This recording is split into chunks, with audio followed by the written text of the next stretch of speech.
If Carl Jung had only one page to write to those who have lost connection with themselves, he would have started like this: You are not lost. You have simply forgotten how to listen to your own heart. But listening to the heart is sometimes the most terrifying thing in the world, because the heart doesn't lie, and you've spent so much time running from the truth that now you're afraid of what you'll discover when you finally stop to listen.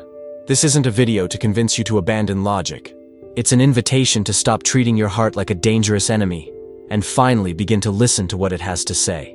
So watch until the end if some part of you still remembers when decisions came from a deeper, truer, more authentic place. Have you noticed how we've created a silent war between head and heart, as if they were enemies fighting for control of your life? The mind argues with data, evidence, statistics. The heart responds with a certainty it can't explain. And in the middle of this internal battle, you become paralyzed. Choose the mind, and you feel something dies a little. Choose the heart, and the mind screams that you're being irresponsible, naive, reckless. But this division is artificial. It wasn't born in you. It was taught. The world told you that feeling too much is weakness, that intuition is for dreamers, that if you can't prove it with numbers, then it's not real. And little by little, you learned to distrust your own internal compass. You started outsourcing your choices. You asked everyone except yourself, because listening to your own heart became a luxury you couldn't afford. But Carl Jung understood something that today's world has forgotten. The heart is not the opposite of the mind.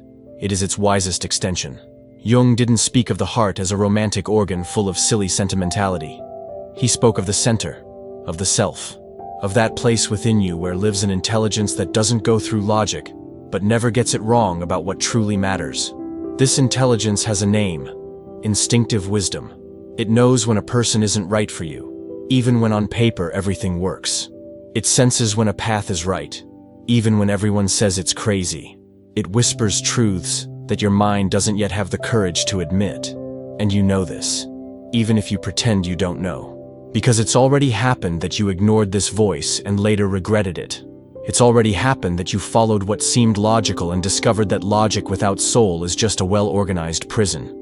Maybe it's time to make peace with this wisdom you carry, but that you learn to discard as if it were a flaw. Because it's not a flaw, it's your greatest gift. There's a moment in life when you realize you're not living. You're functioning. Wake up, work, solve problems, sleep, repeat. And in the middle of this perfectly organized routine, something inside you slowly fades away. Not with drama, not with tears, but with a silent sadness that you no longer know where it comes from. It's the sadness of someone who has moved away from their own center, of someone who spent so much time meeting external demands that they forgot how to talk to their own soul. You became efficient, but lost yourself along the way. When you live the life that fits others, but doesn't fit you. When your choices are always based on what's expected, never on what's desired. The heart, in this context, isn't an organ that beats. It's a way of being in the world. It's that place inside you that knows, without needing to explain, what makes you feel alive, what makes you feel like you. But this place has been buried under layers of adaptation, fear, need for approval. You learned to feel ashamed of what you really wanted, to think that your dreams were too small, too big, too unrealistic. And you shaped yourself, adjusted yourself, betrayed yourself little by little, always in the name of something bigger. Security, responsibility, maturity. Only at some point this security became suffocation. This responsibility became dead weight. And this maturity became a version of you that works well, but doesn't recognize you in the mirror. That's why, even having everything organized, you feel empty, because everything in your life makes sense, except you in it. And the heart is trying to tell you this. It beats stronger when something resonates with your truth. It tightens when you move away from it. It whispers paths that your mind rejects, but that your soul recognizes as home. You're not sick. You're not wrong. You're just misaligned. And there's a difference between being broken and being disconnected from yourself. Modern culture has created a dangerous belief that listening to the heart is for immature, romantic, irresponsible people. As if following your intuition were an adolescent whim you need to overcome to become a serious adult. But Jung thought exactly the opposite. For him, real maturity began when you stopped living reactively and started living creatively. And creativity, in the deepest sense, is the ability to generate your own existence from what is genuine in you. not from what worked for others, not from what's trendy, but from what pulses within you as a non-negotiable truth. The heart, in this sense, is not impulsive. It is wise. It carries information that your conscious mind hasn't processed yet. It senses patterns, perceives nuances, detects lies you can't yet name. How many times have you known something was wrong before you could explain why? How many times have you felt someone was special at first meeting, even when it made no logical sense? How many times has your body contracted facing an opportunity that, on paper, was perfect? This is the heart speaking. And it's always speaking. The problem is you stop translating its language. Because the language of the heart isn't verbal. It's sensory. It's energetic. It's intuitive. It manifests as tightness in the chest, expansion in the chest, inexplicable certainty, discomfort you can't ignore. And you learn to medicate these signals with distractions, rational explanations, denial. Because you were taught that feeling too much is dangerous. But the real danger isn't in feeling too much. It's in feeling too little. In disconnecting so much from your own internal compass that you navigate through life without direction, following maps that other people drew for destinations that aren't yours. Jung said the greatest human suffering is not pain itself, but the sensation of living a life that isn't yours. And this sensation grows in silence, like a shadow, until one day you wake up and don't recognize yourself anymore. There's a brutal difference between making decisions with the heart and making decisions for the heart. Deciding with the heart means including your instinctive wisdom in the process. It's listening to what your body feels, what your energy says, what your soul whispers, but without giving up reason. It's a partnership, a dialogue, a balance.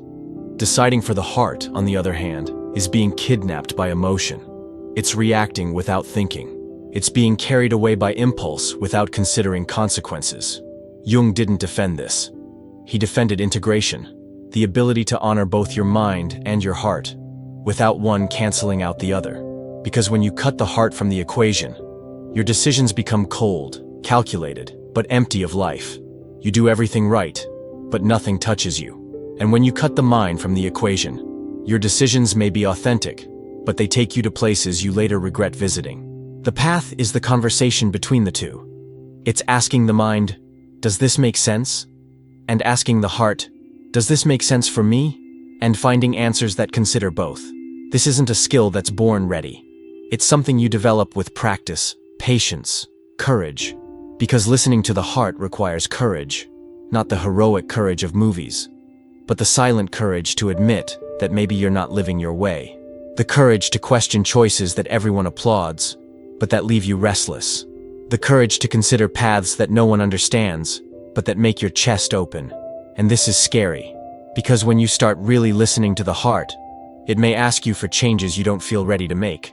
It may show you that the life you built, even if it's a good life, isn't necessarily your life. And then you face a choice that no one can make for you. Stay safe but disconnected, or risk being truer, even if it means rebuilding some things. There's no right answer for everyone, but there's a right answer for you.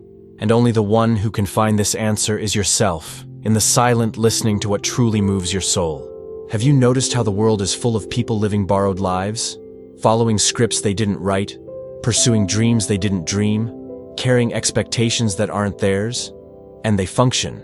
They pay bills, keep schedules, maintain relationships. But when you look in their eyes, there's nobody home. There's a well-educated, well-adapted, but empty version. Carl Jung had a name for this: inflated persona. When the mask you wear to function in the world becomes bigger than you. When you identify so much with the role you play that you forget who's behind the role. And the heart, in this dynamic, becomes increasingly distant. Because the persona doesn't need a heart. It needs performance, efficiency, adequacy. The heart bothers the persona because it brings inconvenient questions. It asks, but do you like this? Does this make sense for you? Did you choose this, or were you chosen by it? And these questions are dangerous for a life built on emotional automation. That's why it's easier to silence them. Stay on autopilot. Do what you've always done. Repeat the pattern. But Jung warned that this borrowed life demands a high price. Neurosis, anxiety, depression, existential emptiness. Not because there's something wrong with you, but because there's something wrong with how you're relating to yourself. The heart gets sick when it's ignored for too long. And it gets sick in ways that medicine can't cure. Because it's not a disease of the body. It's a disease of the soul. It's the soul screaming that it's tired of being treated like an irrelevant detail in its own life. That's why so many people feel lost even having everything in place. Because having everything in place means nothing if you're not in your place. If the life you have doesn't have you in it. And returning to yourself in this context isn't selfishness. It's psychic survival. It's the recognition that you can't live an authentic life based on inauthentic choices. Jung said the goal of life isn't happiness, but individuation. The process of becoming who you really are, not who others expect you to be. And this process inevitably passes through listening to the heart. Because it's in the heart that your most intimate truth lives. The one that no one can define for you. The emotional education we received was, largely, an education in distrust. Distrust what you feel. Question your emotions. Don't get carried away by impulse. And this had its function. It protected us from hasty decisions, toxic relationships, choices that could hurt us. But like all protection, when taken to the extreme, it becomes prison. You learn to distrust your own feelings so much that now you can't access them anymore. You lost the ability to distinguish between destructive impulse and instinctive wisdom, between reactive emotion and intelligence of the heart. Everything became suspicious. Everything became danger.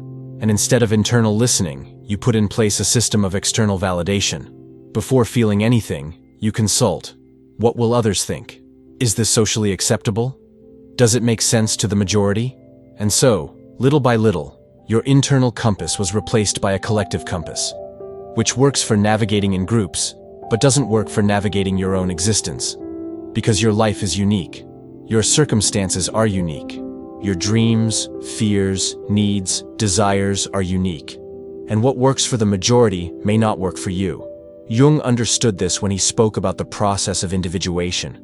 For him, human development wasn't a process of adaptation to social norms, but a process of discovery and expression of your uniqueness. And this uniqueness can only be accessed through internal listening, through dialogue with your own soul, through the courage to feel what you feel, even if it makes sense to no one else. But this listening requires silence. And silence is a rare commodity in today's world. You live bombarded with opinions, information, stimuli. Everyone has an opinion about how you should live, what you should want, what you should do. And in all this noise, the voice of your heart becomes increasingly quiet. Until one day when you finally stop to listen to it, you realize it almost doesn't exist anymore.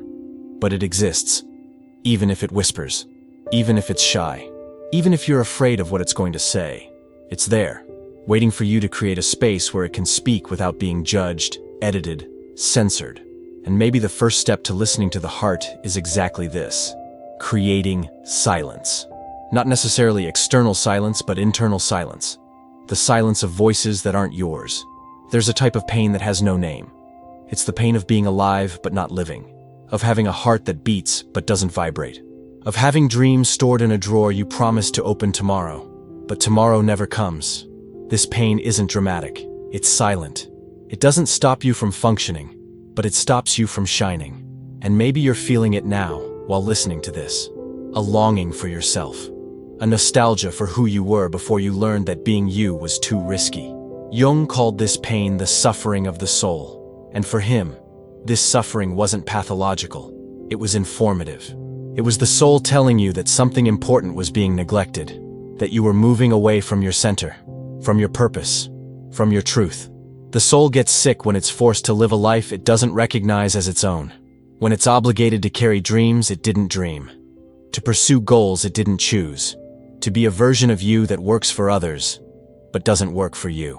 And the heart is the voice of the soul in the practical world. It's what translates the whispers of the soul into sensations you can identify, name, follow. That's why listening to the heart isn't romanticism, it's spiritual pragmatism. It's the most practical way to guarantee that your life has you in it, that your choices carry your signature, that your existence has your flavor. But listening to the heart also means accepting that not everything will make sense to others, that some of your choices will seem strange, inadequate, risky. And this will place you before one of the most difficult tests of adult life, the ability to be misunderstood and still continue being yourself. To endure the discomfort of being different, to sustain your truths even when they don't find echo in the world around you. Jung knew this was a lonely path. That individuation, by definition, separates you from the herd, places you in a place where not everyone can accompany you. And this hurts, because we are social beings. We need belonging, validation, connection.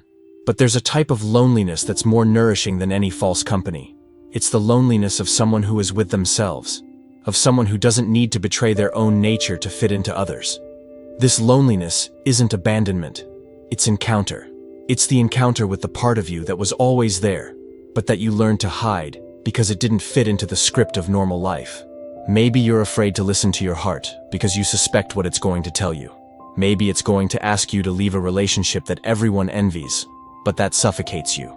Maybe it's going to show you that the career you built with so much effort isn't the career that moves you. Maybe it's going to reveal dreams you buried so long ago that you don't even remember they exist. And then you think, if I listen, I'm going to have to mess everything up. I'm going to have to start over. I'm going to have to disappoint people. I'm going to have to admit I got lost along the way.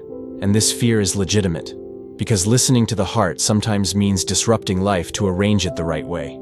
It means accepting that maybe you built beautiful things, but on territory that isn't yours. But Jung understood that this disruption is necessary, that there's a moment in life when you need to stop building on foreign soil and start building at home. Even if it means tearing down some structures that were expensive to erect.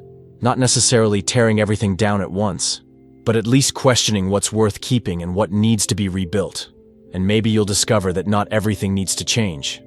That some things can stay, as long as they take on new meaning. A meaning that comes from you, not from the expectations you've carried for so long. The heart isn't a crazy revolutionary who wants to destroy your life. It's a wise healer who wants to return life to your life. Who wants to reconnect you with what really matters, with what really moves you, with what really makes sense for who you are, not for who they think you should be. And this process doesn't need to be dramatic. It can be gradual. It can be gentle. It can be a long and careful conversation between you and you. A conversation where you ask, what do I really want? And have the courage to listen to the answer. Even if the answer scares you. Even if it doesn't fit into the plan you had for your life.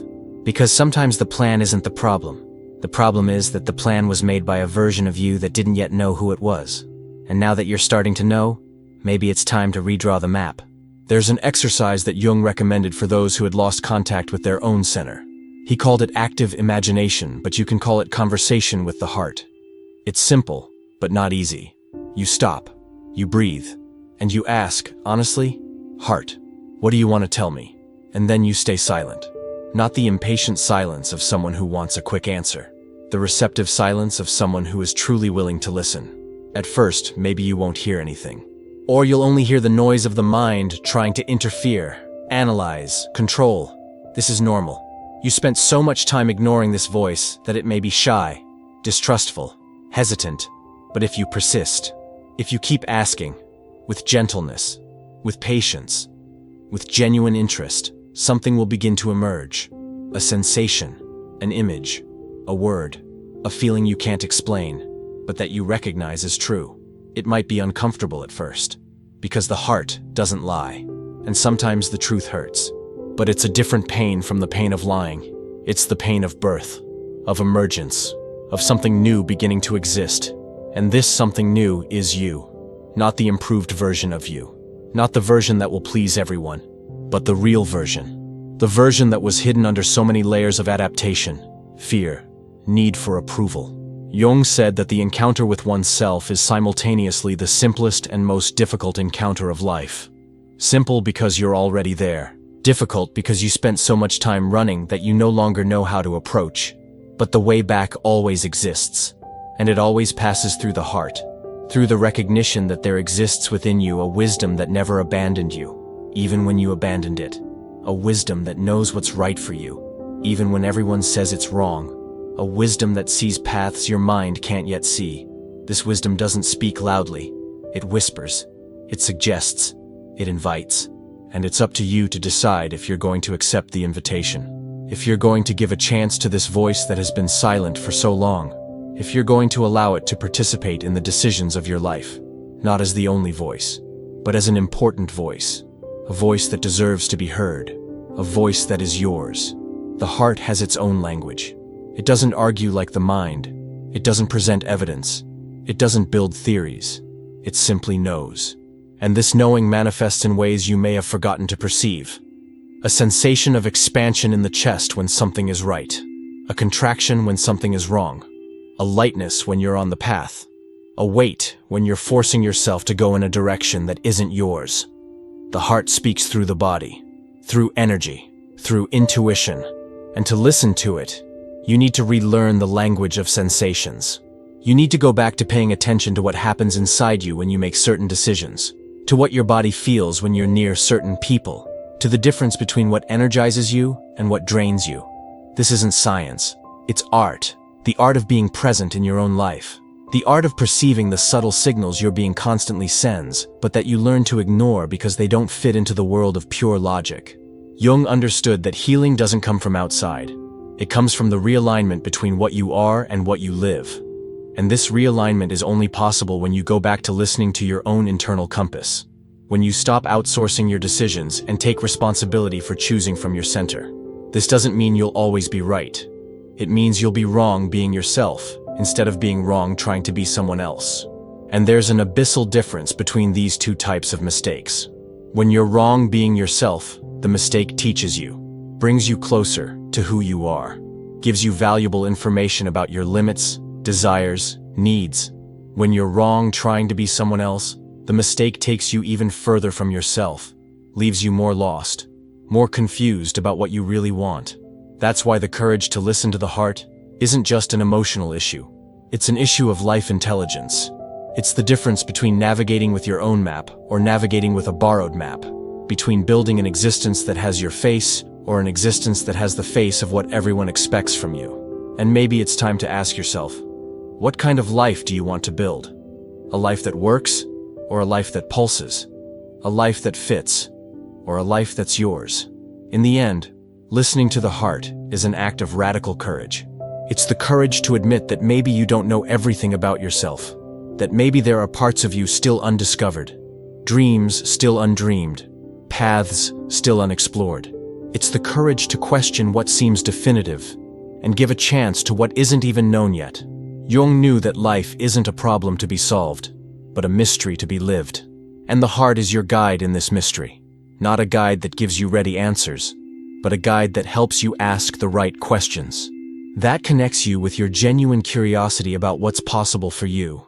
That reminds you that your life doesn't need to be an improved copy of someone else's life. It can be an original creation, a unique work of art that only you can paint.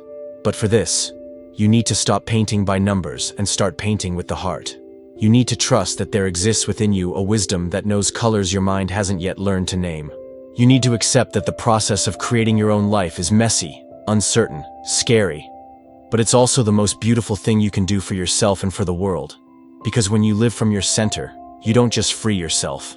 You free everyone around you from the pressure to live borrowed lives. You become a living example that it's possible to be authentic without being destructive, true without being irresponsible. You become proof that listening to the heart isn't a luxury for privileged people. It's a right of every human being who got tired of living as if they were someone else. And maybe that's exactly what the world needs now. Fewer functional people and more alive people. Less automation and more authenticity. Less fear of being different and more courage to be unique. The heart that beats in your chest carries not only your life, but your contribution to the world. The question that remains is, are you going to let this contribution die of fear? Or are you going to give it the chance to be born? Even if it's scary, even if it's different from everything you imagined, the choice is yours, and only yours, as it always has been. If you made it this far, leave in the comments the phrase, "I listened to my heart." That way, I'll know this message found a place inside you and that you decided to give a chance to this wisdom that was always there, waiting to be heard. Thank you for being here. See you in the next video.